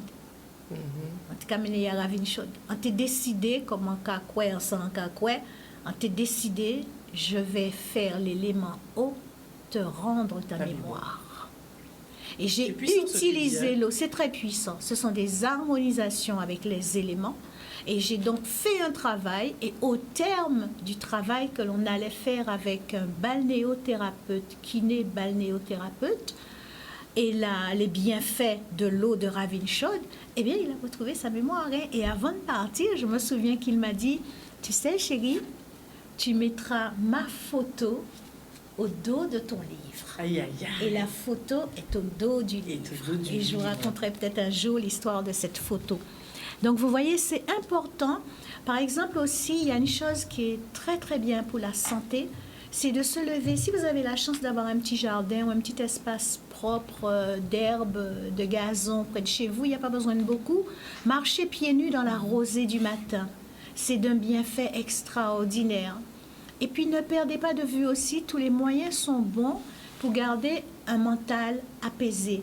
Par exemple, chez moi, la télévision ne jouait que pour dispenser des images de jolie nature, de jolies chutes d'eau, de la musique Reiki. Tout ce qui a été pas intéressant là, pas télé ça en Casamance. Éteins radio. Tu as même dit pas de téléphone aussi. Éteins téléphone, pas crier. Alors ça va chez moi, son livre, on dit ça même, voilà, il faut faire ça de temps en temps aussi. Tu as dit la sonnette coupée. De temps en temps. Il était marqué HS en les sonner. Voilà, parce que parfois, si vous avez belles intentions, mais vous avez besoin de vous reposer aussi bien le malade que les dents. Voilà, ça me permet de dire justement, si vous voulez rendre un service à un aidant et au malade, organisez-vous avec les dents pour venir tel jour à telle heure pour assumer le rôle, tandis que les dents se reposent ou en profitent. Mais pas pour forcément venir s'asseoir. Et oui, parler, empêcher au faire anti-méditation, empêcher au poser corps, parce qu'il y a une règle d'or aussi, c'est que là où vous êtes malade là, qu'a dormi, mon homme son grand conseil en cabazot. Dormi aussi. Prends un conseil là ça, depuis où vous êtes là, fait mes yeux à qu'a dormi, aille coucher en cabana. Ou pas faire ménage. On pas faire bon ménage, pour payer mon pour faire ménage. En cas non, quand il dormi. En tout cas, payer mon pour faire ménage, en tout cas, payer mon pour faire jardin, payer mon pour décrocher, étagère qui décrocher pour réaccrocher. Parce qu'il faut te rendre disponible. Parce que, ou à disposition à mon là, 24 heures sur 24, et en cas dit souvent, en mettre un emploi du temps comme un patron, comme un dirigeant d'entreprise. Chaque monde te savent que Yokavine, parce qu'on est très aidé, et merci à vous tous qui m'avez aidé, les voisins, les amis. Oui, ma famille, toute la famille, nos enfants, etc. On a assumé. Chacun savait qu'il commençait tel jour à telle heure. Quand tu viens le lundi à 14h, à 14h30, je fais mes potes à chambre et je pousse le culot et le mental et la psychologie jusqu'à mettre ma chemise de nuit. Donc quand j'ai rentré en condition... Oui. Ou quand rentrer dans les conditions de la chose, c'est poser ou quand poser quoi, ou quand poser quoi. Ou faire mes cases, ou quand tirer rideau, ou quand laisser le téléphone de notre côté, ou quand mettre chemise du nuage, ou quand limer climatiser. Pas nous a fait aller, écrit aussi dans le livre, en particulier vivre avec un cadre en horloge. Si on voulait cuire manger à une aide matin, vivre un petit crème, on va faire un lot comme faire une maïs, on aime ça. Si on avait fait du crème fan maïs en moyenne le matin, Les- vous que dis-moi, allez là, Parfait. ça, mais c'est quoi lait? C'est quoi Quand lait? il l'est, Quand là, il- on savent que mon élève là, qui a approché, Ah, C'est ça, ça. bien dit ça. il a Bien dit. approché de plus en plus d'air. Et Bien le pire, c'est que pas ni pas moyen pour que savent, ce sera Quand? C'est ça. quand on a fait ça. Eh bien, on a fait comme moi. On a joué cache-cache veille. Tant qu'il peut parler, vous non plus sous pas Ou parler. pas parler. En tout cas, jouer veille, aïka, ipaka. Un coup, je te vois. Alors j'ai une je te question vois pour pas. toi justement pendant que tu dis ça. Tu as fait tout ça parce que c'était ton mari, parce que c'est jusqu'à la mort nous sépare, ou bien parce que ça te faisait de la peine, ou tout simplement parce que tu l'aimais en mourir.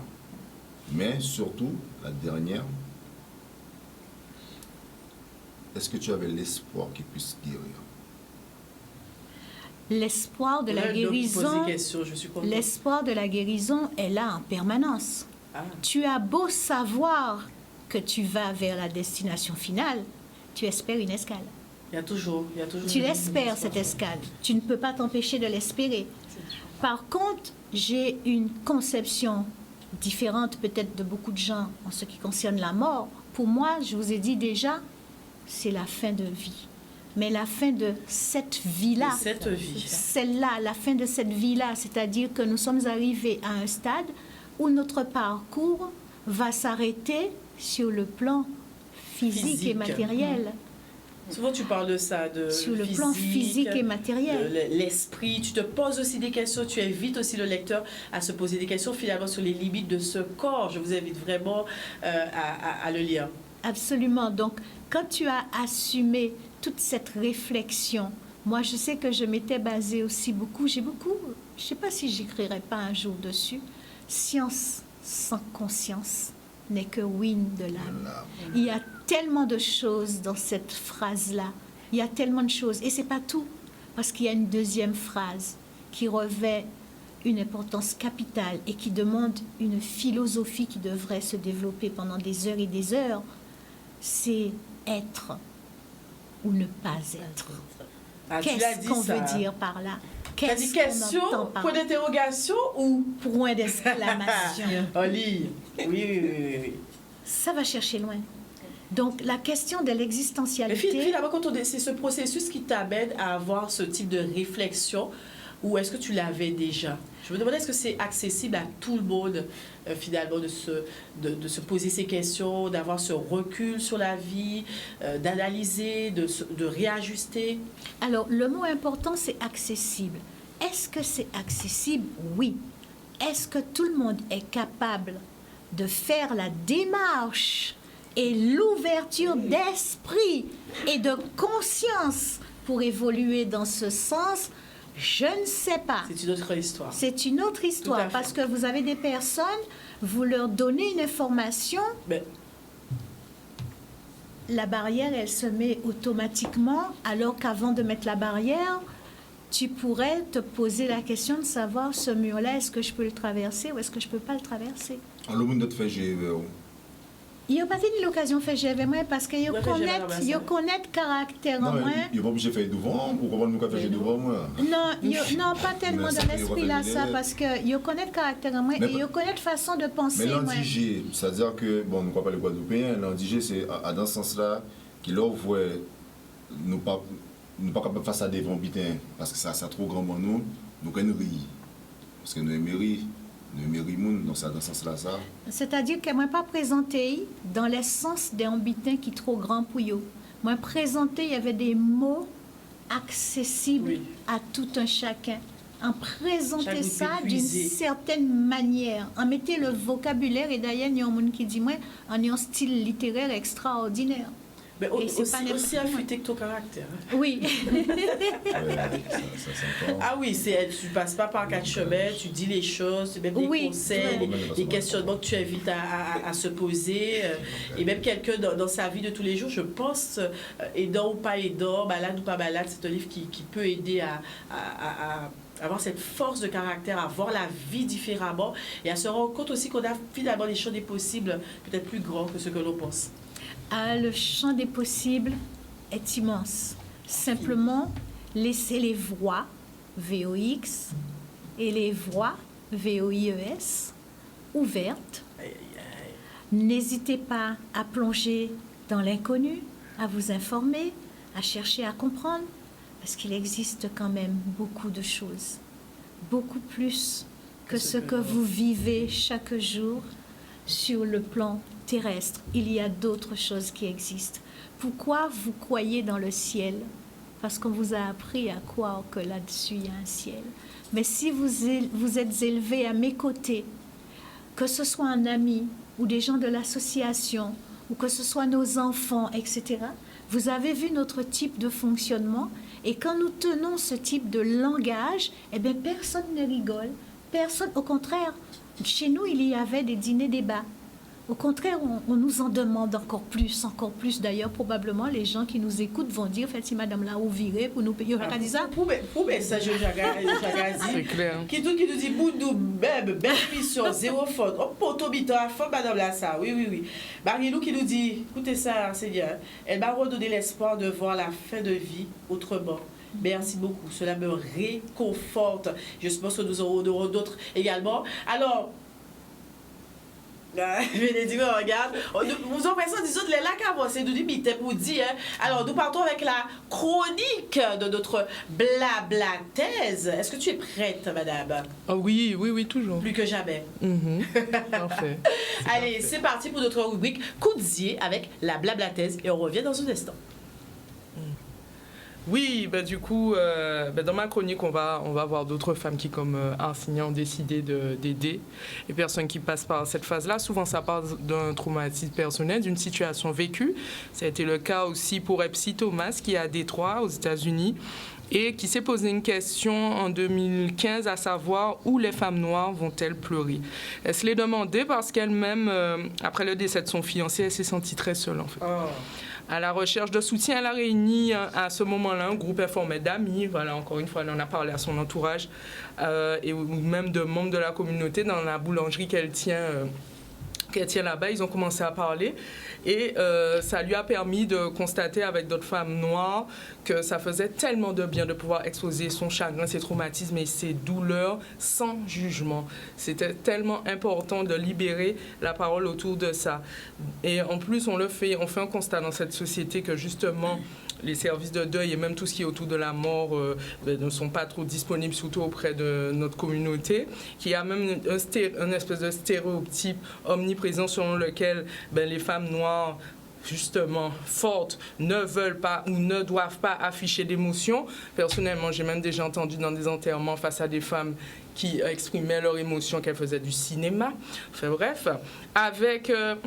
Donc, une amie, elles ont décidé d'aller plus loin, de pousser un projet et de fonder une organisation qui s'appelle Good Grief Détroit et de carrément faire de la boulangerie qu'elle a un côté sponsoring et d'accueillir les gens 2 fois par semaine pour pouvoir leur fournir du soutien au chagrin social et surtout culturel spécifique aux femmes noires qui ont subi une perte traumatique dans leur vie. Parce qu'attention, perte n'est pas seulement un décès physique d'être cher. Nous avons aussi, par exemple, une perte d'enfant dans une bataille de garde. Il y a aussi un divorce, une perte de ressources, une perte d'emploi, etc., etc. Je pourrais en citer bien d'autres. Donc, tout type de deuil. Elles accueillent toutes les personnes qui souhaitent justement en parler librement. Donc, du coup, Epsi Thomas s'est même formée pour mieux accompagner les participants à ce forum, comme elle appelle. Et cela lui a permis d'accroître son impact, justement, sur la communauté. Ça lui a donné une légitimité, entre autres, avec le temps. Elles ont pour projet, d'ailleurs, d'ouvrir une section maintenant pour les hommes, parce qu'elles ont commencé par les femmes qui s'ouvrent plus à ce niveau, mais maintenant elles passent aux hommes et elles vont créer donc un propre groupe pour eux. Et du coup, grâce à ce projet, maintenant, comme disait d'ailleurs une de nos téléspectateurs, j'en perds mes mots, on se comprend, elle disait tout à l'heure que voilà, elles permettent de voir la fin de vie autrement, pas comme une fatalité, pas quelque chose qu'on doit oublier ou même qu'on doit ne pas parler, la mort fait partie de la vie. Je vais commencer à dire ça, la fin de vie. La fin de vie, ce n'est pas une fatalité. Donc ce genre de projet également est important pour nous faire comprendre cela et qu'on sache que nous ne sommes pas seuls à le vivre. Exactement, merci beaucoup pour cette chronique. Bénédicte, avant, tiens, Arcélia, je t'avais dit que j'allais te poser cette question. Alors tu sais, Arcélia, quand on arrive à la fin de ton livre, je ne sais pas si tu as fait exprès, mais ça nous laisse un peu, voilà, se pose la question, qu'est-ce qui s'est passé après? Qu'est-ce qui s'est passé après? Est-ce que tu sais, c'est un choix? C'est un peu, tu as voulu, par pudeur, peut-être, ne pas parler finalement de la fin de vie? Alors, ce livre a connu une histoire assez longue. Quand j'ai terminé le livre et que je l'ai soumis à des éditeurs, mon époux était vivant. J'ai traversé un moment difficile avec un éditeur qui m'avait promis un contrat auquel j'ai cru et sur lequel j'ai attendu pendant 4-5 mois, mais avec le décalage horaire et l'Ukraine, le contrat n'est jamais arrivé. Et c'est ce qui a fait que mon époux a eu le temps de partir sans avoir eu le livre en main, sans avoir vu le livre. Donc, au moment, vous savez qu'il s'écoule beaucoup de mois entre l'instant où vous donnez le livre à un éditeur et l'instant où le livre est entre vos mains en tant qu'objet matériel. Donc, c'est ça qui s'est passé en réalité, mais je pose quand même le point d'interrogation à la fin, puisque je crois que je termine par mort imminente. Puisque je connaissais notre destination, on m'avait déjà annoncé qu'on aurait du mal à sortir de là où on était. Mais au moment où mon mari est décédé, le livre avait déjà commencé sa route. Donc, je ne pouvais plus rien corriger dedans. Voilà. D'accord, je comprends mieux. Je me posais justement cette question. Voilà. À la noce, quand ton mari, on arrive à la fin de sa vie, comment tu vis les choses, toi? Soulagé, parce que souvent on le dit, je pose d'entre nous, soulagé, triste, regret? Je pense que non, mais je te laisse répondre. Alors, je reverrai toujours ce fameux soir, parce qu'il y a l'instant T, mais il ne faut pas perdre de vue cette notion d'inconnu, l'ignorance sur le quand, à quel moment, à quelle heure et quel jour. Donc, on chemine pas à pas dans cet état d'esprit en sachant qu'à un certain moment, on va tourner le dos ou on sera peut-être en train de regarder et ce sera l'instant T. Donc ça, c'est quelque chose que j'avais psychologiquement intégré et j'avais donc créé mon champ, ma carapace par rapport à ça, sachant que de toute façon, inévitablement, on y allait. Et j'ai dit, je crois déjà, que j'ai eu un excellent accompagnement aussi de l'HAD. L'HAD, avec qui je parlais franchement, je leur disais non, je veux tout savoir. Moi, je voulais tout savoir. Je ne voulais pas qu'on me cache quoi que ce soit. Je voulais savoir quelle était notre situation, comment ça allait se passer et tout. Et je reverrai toujours l'instant où le début de la fin. On va appeler ça le début de la fin. J'ai vécu ce cheminement des dents, mais j'ai vécu le début de la fin. Puisque à un certain moment, j'ai eu des messages, j'en parle dans le livre, j'ai eu des messages de mon mari. Je vais en dire juste un. Je me rappelle une fois, à l'époque où il pouvait encore parler, il m'avait regardé et puis il m'avait dit, tu sais chérie, tu es au bord du succès. Quand il m'a dit ça, j'ai souri, je n'ai pas tout compris, mais comme il était difficile pour lui de parler, je n'ai pas enclenché une conversation, mais j'ai entendu. Et aujourd'hui, je peux vous dire qu'il parlait du livre. Car ce livre, là, j'ai été appelée de Paris. Je pense qu'il y a des chances que je fasse une émission là-bas. Eh bien, le livre, Ija Jambé de l'eau. Ija Jambé de l'eau, hein? Ija Jambé de l'eau. Ce livre, c'est incroyable. Je n'ai pas eu, c'est dommage, je le regrette un petit peu, la chance d'être édité ici, à cause de cet épisode particulier. Mais un beau livre comme ça, qui maintenant est au Canada, qui est à Bruxelles, qui est en métropole. Les gens qui sont en métropole s'adressent à la librairie qui s'appelle Calypso, qui est la librairie de l'Outre-mer. Ce livre qui est en train de faire un très grand chemin, c'est quand même dommage qu'on l'ait laissé s'échapper. Rattrapez-le. Voilà. Mon époux est malade, alors je me soigne. Le me du rôle de l'aidant. Le me du rôle de l'aidant. Bénédicte, lorsqu'on arrive justement à cette phase de deuil, c'est fait, c'est la fin de vie. Ben justement, donc, on l'a dit tout au long de l'émission, c'est que le deuil, il se prépare.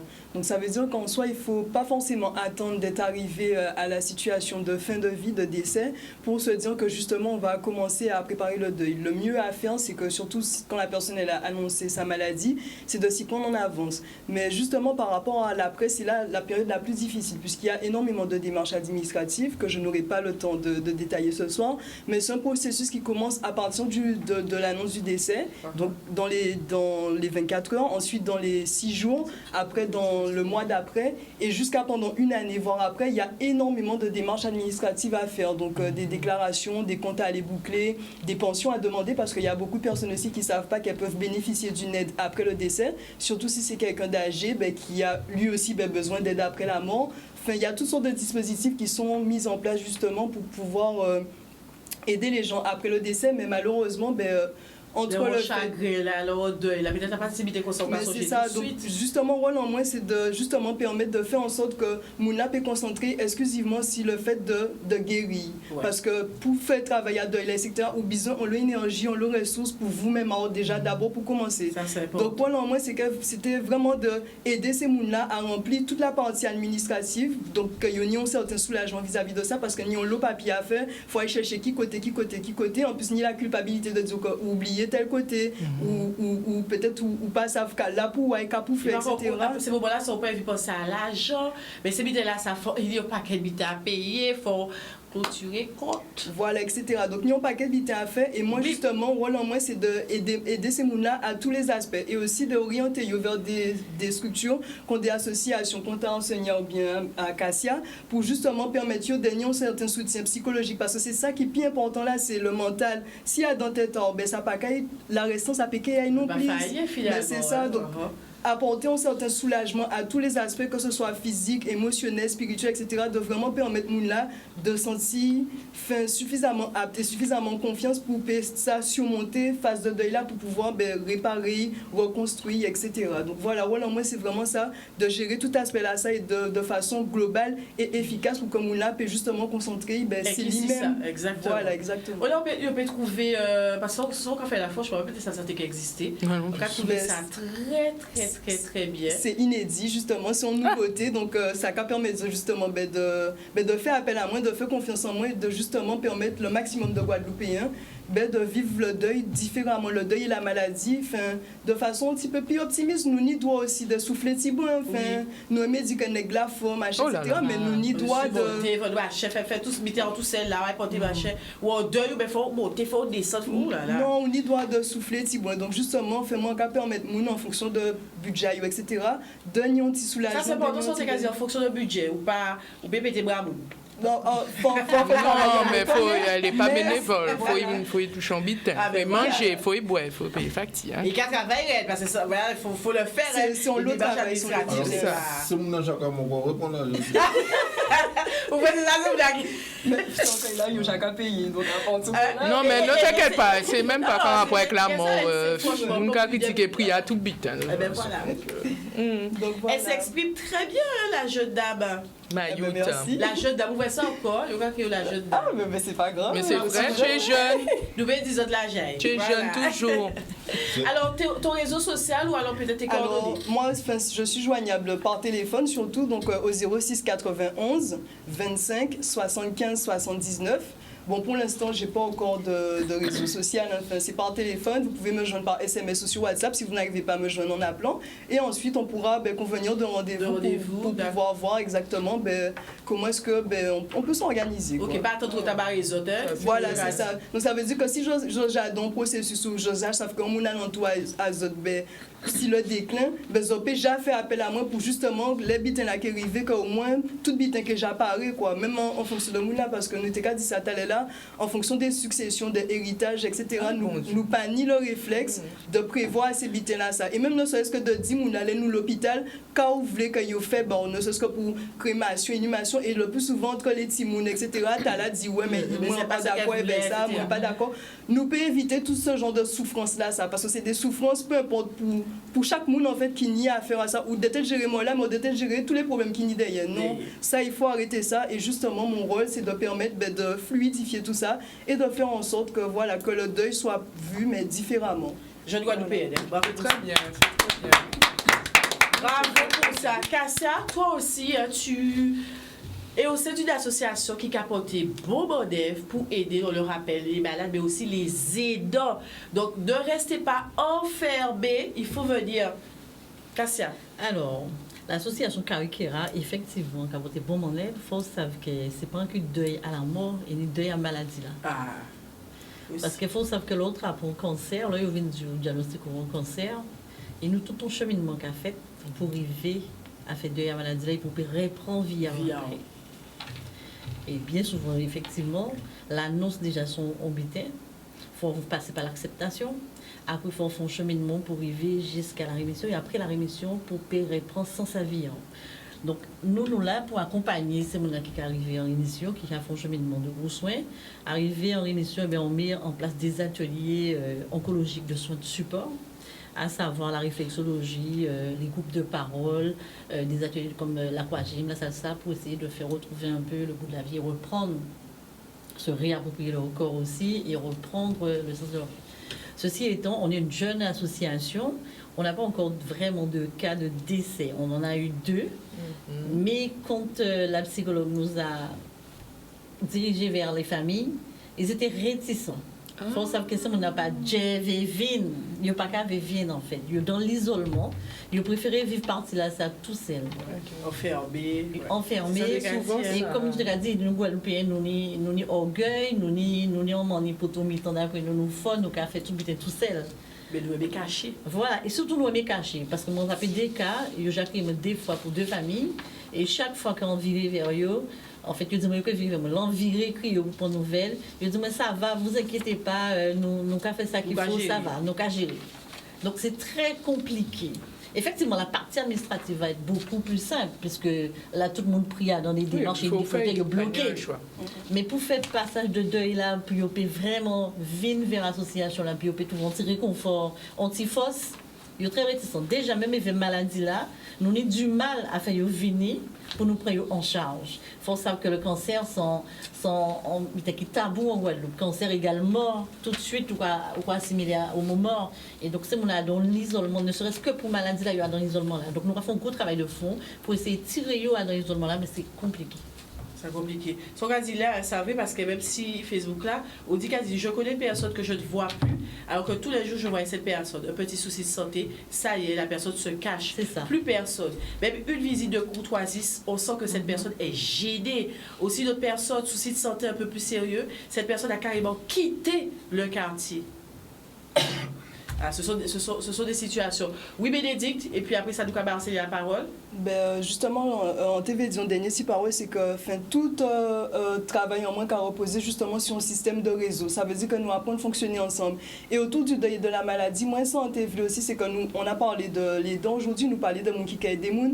Mais en fait, tout le monde au final peut être en aidant. Ça veut dire que voisins encore ou savent qu'il y a une famille qui est malade, etc. Ou bien même lui-même, ou bien peu importe que nous retrouvions dans certaines solidarités. Et justement, rôle en moins par rapport à l'entreprise en moins, c'est de faire en sorte de faciliter le fait que nous aillons plus facilement vers des gens qui peuvent aider, de déconstruire justement l'idée là que non, on n'a pas besoin de gens, on peut débrouiller moins tout seul, etc. Donc moi, en cas, c'est que justement par rapport à pratique médicale en moins, expérience médicale en moins par rapport à l'annonce de la mort et de la maladie, parce qu'on y a vivre ça, hein, à dire comme ça que yo kay être gravement malade ou bien que yo kay mort, bien que on a famille a yo mort. Donc justement par rapport à ça, ça permet moi de nier un certain langage vis-à-vis de ça pour vraiment essayer de convaincre les gens de faire appel à des gens pour aider eux. Et même les groupes de parole, hein, la blablateuse parlait de ça, même ne serait-ce qu'au niveau de la parole, écoutez ça, mon ami a dit, ça y a ressenti, ça y a vécu, etc. Ne serait-ce que l'écoute, ça a fait au moins plus de 50% à travail là. C'est ça qu'on dit souvent, libérer la parole, mettre des mots METS ou des mots AUX. Oui, vous savez que les aidants même pas qu'à accompagner, parce que nous quand mettons l'atelier en place, mais les aidants même pas qu'à venir, hein. Des fois, nous sommes obligés vraiment insister, dire que les autres aussi, ils ont des droits, ils ont insister. Il faut soigner les autres. Il faut savoir que les gens qui sont malades là, ils bouser, qu'ils font bouser, qu'ils soutiennent, qu'ils écoutent. Et comme enseignant a dit, effectivement, nous soleil, nous l'emmène, nous tout ça qu'il faut nous pour nous payer bien. Mais si nous sommes bienveillants, surtout de nos familles, en nous, les amis en nous, ça va compter en l'eau. Et là, le monde qui a parlé des ayunis, il faut savoir que la parole, c'est déjà 90% de la guérison. Donc, pas arrêter en coin et à autres, venir chercher information et venir au monde. Venir chercher information, venir chercher courage, venir chercher l'homme. C'est ça, l'amour. Enseignant, nous arrivons à la fin de cette émission. Eh bien, moi, je vais... la parole. D'accord, ben, je prends la parole volontiers. Ah ben, je vais compléter tout cela pour dire un mot de conclusion.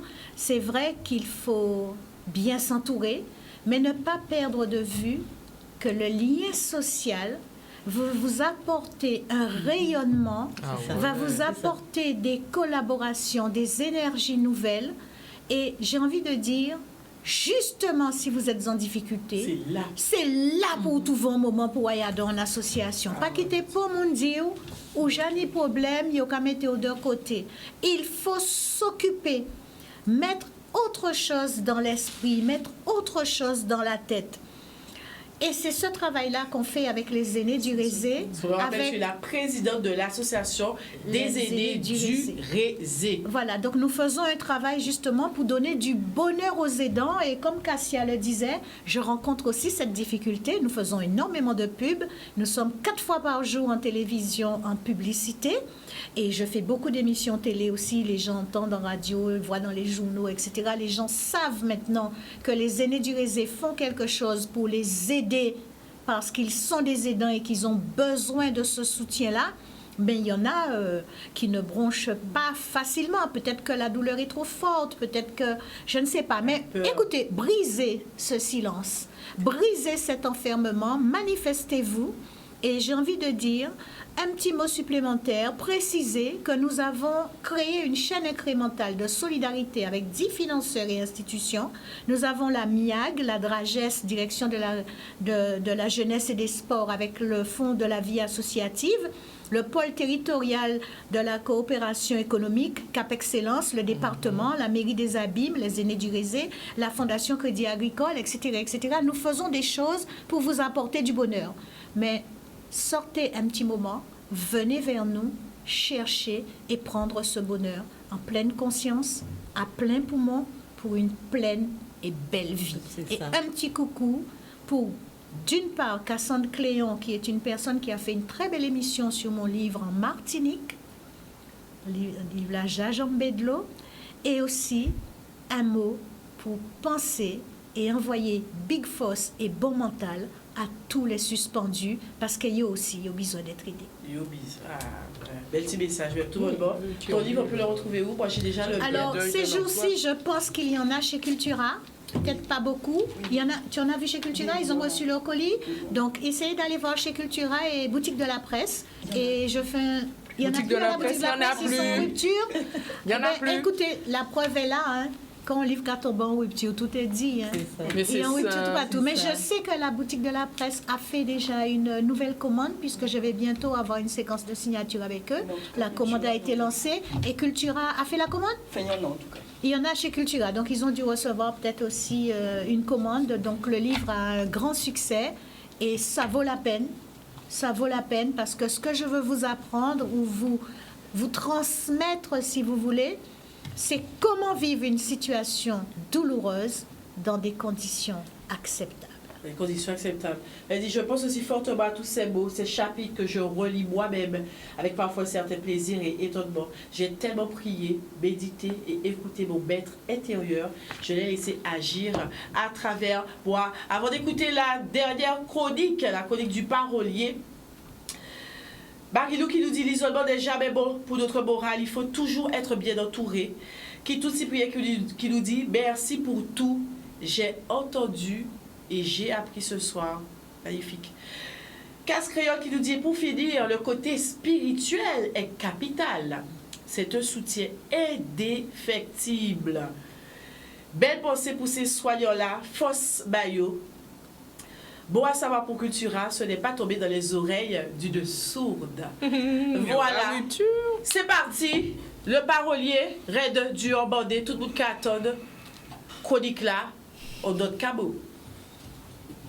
Ouais, ça va être chaud hein, parce que je n'ai pas vraiment pu faire ce que je voulais puisque les sentiments étaient un peu. Nous sentis des émotions, Bon, nous j'ai. Mais Arsenia a donné à chaque instant son moment de bonheur, faisant vivre l'adage croquer la vie à pleines dents pendant les derniers instants de son compagnon. Il mettait non maille à l'honneur pour bon, morphoiser ça qu'il aide pour y belle, rester lié sans honte d'avoir c'est l'esprit qu'a mené. Il finit ça qu'à mailler pour des jours et d'autres jusqu'à la mort. Tout bitin son choix, et là au fait, rester debout derrière. Tini la vie qui a séparé les vivants, la mort qui a rapproché tout pendant un café pleurer. En cas marqué, figure fermée, sentiments mélangés. Hier qu'a levé mauvais en disant qu'est pour chouboulement. Forcément qu'à perdre l'en réfléchir, faut y en a dans nos parties, chérie. Qu'est-ce que tini courage à Arsenia? Ou bien peut-être faut qu'il passe par Cassia car qui a fait nex pour de l'eau pas chailler moins doudou. Mais là on songe Cassia et famille Ali fait quoi qui ont tout en famille là t'es organisé même gens qui ferait ici à papa. Rien paraît. Rien paraît si vous accepter ça ou qu'à vivre. Préparez-vous pour ça qui ou peut pas cacher. Si vous avez dit en tête ou entendre dire qu'il est inédit pour guérir non mal. Alors c'est bénédite confiance pour faire long gamba vous qu'a souffert tout pendant qu'a supporté. C'est pour ça que le docteur a fait docteur, oui. Il reste des médecins tournés sur la guérison de leurs patients. Si vous êtes malade qui est malade là, qu'appeler plus qui, c'est aller ou qui fait aller plus vite. Parlez pour autant de vous et bah vos solutions. À pas qu'à oublier pom, ni tonton Jean, ni Gérard Couchy, et ni tous ceux là qui partent. Et qui piquent Gérard Vini. Mais en savent qui toujours qu'à vivre à chaque fois qu'on a parlé d'ailleurs. Merci.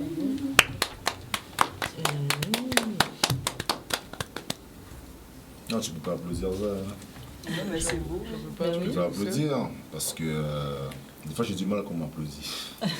Mais en fait, ouais, c'est difficile d'applaudir parce que chacun d'entre nous est touché par ça. Et tu vois, j'ai pas fini d'écrire le texte parce que tu as parlé quand on était en aparté de ta mère, c'est ta mère qui est partie et moi j'ai failli perdre ma mère. J'ai des amis qui ont perdu leur mère il n'y a pas longtemps. Sujet sensible. J'ai toujours un truc à dire à quelqu'un, hein. Mais il y a des fois je peux rien dire parce que si tu vis pas le truc, déjà en manquer vivre en Bigidi, tu vois. Donc, mon dernier message, c'est toujours m'inviter là, c'est l'amour. Exactement. L'amour, parce que là, vous aimez, ou pas perdre. Si vous aimez, vous pouvez parler bas famille, ou pouvez dire gaoni. Si vous aimez, vous pouvez tirer en main. Si vous aimez, vous pouvez abandonner. Et c'est ça, parce que là, on attend de parler, surtout, parce que ça n'a pas parlé depuis longtemps, il parlait de mariage. Et si nous ne pas couper, c'est parce que nous, chacun trouve nous nous marier, ou bien même si nous avons un monde, mais nous obligés de réfléchir ça. Et pour tous les gens qui ont pensé que parce qu'ils écoutent l'émission là, ça. Et ça, c'est le message positif de la fin pour moi. Il ne faut pas zopper. Il ne faut pas zopper faire tout le monde. Il ne faut pas zopper mettre des autres vers le monde. Il ne faut pas zopper vivre, tout simplement. Ouais, il faut vivre. Tu veux que tu as marqué quelque chose à Célia? Oui, ce qu'on peut dire avec tout ça, c'est que ce qui représente pour vous la fin de vie, pour l'autre, c'est le début d'une autre vie. Ça fait un gros souhait. fait le deuil. Merci infiniment, merci. Ce fut une très belle émission, très émouvante. Merci pour toutes les informations, les ressources, les outils. C'était vraiment précieux. Et on peut espérer que l'émission là, ça va trouver là qui besoin là, comme on dit. Hein? Et ouais, vite fait, un clin d'œil à la Malabaraise, Chindra, parce que la Réunion nous écoute. Oui, on voit ça aussi. OK? Et encore une fois... Il va pas partir réunion alors. Ah ben, qui est parti Au dernier petit coup de caméra en l'air, ah, puis oui, partir en oui, réunion. Il faut y partir. Débrouillard à pêcher. Il faut traverser, oui, à la réunion. Mon époux est malade, alors je me soigne. Mon époux est malade, alors je me soigne. Beaucoup de messages. Et Ross, pourquoi il dit encore, hein? Si c'était or, il t'ai fait tourner, donc... Si c'était or pour nous, on t'a fait tourner. Alors, ça là, c'est réalité. C'est vie en nous, c'est l'amour. Fait tourner bon pour nous. Belle bonsoir tout le monde. Et nous on se retrouve la semaine prochaine. Nouvelle thématique, nouveaux intervenants, toujours de qualité. On vous embrasse et on vous souhaite une excellente fin de soirée.